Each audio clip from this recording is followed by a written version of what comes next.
Eu não sei se vocês sabem um pouquinho sobre a história do Mirante de 9 de Julho, mas ele chegou a ser um cartão postal. É um espaço que fica exatamente a 15 metros do MASP.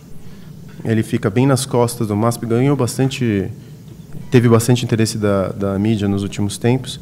Então, ele fica exatamente a 15 metros do MASP, instalado em cima do mirante do túnel da 9 de Julho. E o túnel da 9 de Julho era encimado por um mirante que foi derrubado na década de 70, quase, naquele desenvolvimento malufista que a gente teve aqui na cidade, que foi quase uma metástase, e que ele foi derrubado para a construção do Bernardino Tranchesi para desafogar um pouco a Avenida Paulista. Eu fui checar as reportagens de época e não teve nenhum tipo de impacto no fluxo da Paulista, obras superdimensionadas e superfaturadas, enfim, o caso que a gente já virou anedota aqui em São Paulo.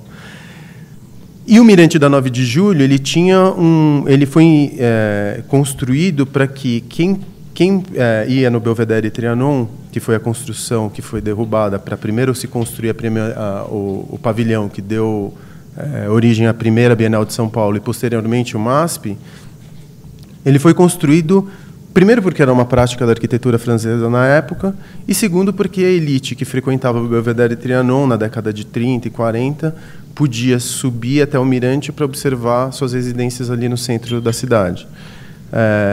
E ele ganhou esse nome, obviamente, por causa da Revolução Constitucionalista. Foi inaugurado, inclusive, no mesmo ano do nosso obelisco. Então, na década de 40, se você vai pesquisar um pouco, ele era um dos cartões postais de São Paulo, numa cidade que praticamente não tem cartão postal. Depois que o Maluf passou o Bernardino Tranchesi, ele decapitou o mirante, colocou umas tábuas para fechar ali o buraco que foi deixado.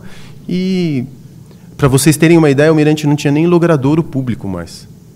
Ou seja, se você tem um espaço público que não tem logradouro público, é o equivalente a uma senhora de 80 anos não ter tirado o RG ainda. Se você não tinha logradouro público, você não tinha luz, água e esgoto. Então, o lugar ele não existia.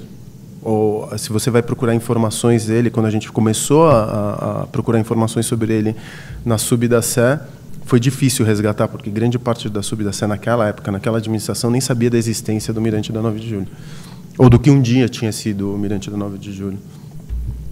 Então, quando eu fui mostrar esse espaço para o parisiense que estava me acompanhando, a única coisa que ele conseguiu soltar foi ele falou: isso é absurdo, a sua cidade é absurda. E eu acho que absurdo é uma maneira muito gentil de você se referir a São Paulo, porque realmente a gente vive numa cidade muito particular e muito absurda. Eu falo assim: como é que eu vou voltar para Paris e explicar para minha mulher e para os meus que existia um monumento histórico da década de 40, de 2.000 metros quadrados, não abandonado, porque quando você abandona, você reconhece pelo menos a existência e você ativamente deixa ele abandonado, mas invisível, a 10 metros do maior cartão postal de uma megalópole. Não tem outra palavra que defina senão um absurdo. Se você vai pensar qual que é o sentimento que qualquer estrangeiro tem quando chega em São Paulo, é o da desorientação. A gente não tem horizonte, não tem céu, e tem o transporte público é curto, é deficitário com relação à mobilidade, e você praticamente não tem grandes cartões postais. Se a gente for dizer quantos cartões postais hoje a gente tem em São Paulo, acho que dá para contar nos dedos de uma mão. Os cartões postais que você diz que são efetivamente paulistanos.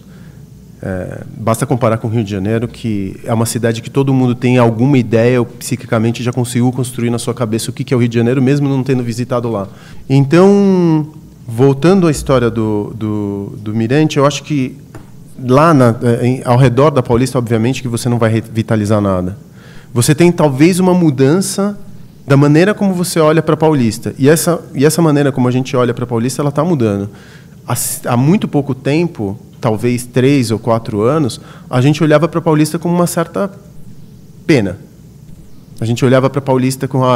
você tinha as duas bandas da Paulista, né? A Paulista da Alameda Santos e a Paulista da São Carlos do Pinhal, ali do outro lado. E você via, por exemplo, um Belas Artes fechado, o próprio Riviera como um espaço que tinha probabilidade de se transformar numa drogazil. Você tinha o próprio MASP ali, na administração anterior, meio claudicante. Um mirante da 9 de julho que sequer a gente sabia que existia. Então, a banda de cá, que é a banda que olha para o centro, que, para mim, esse centro ele tem uma importância muito maior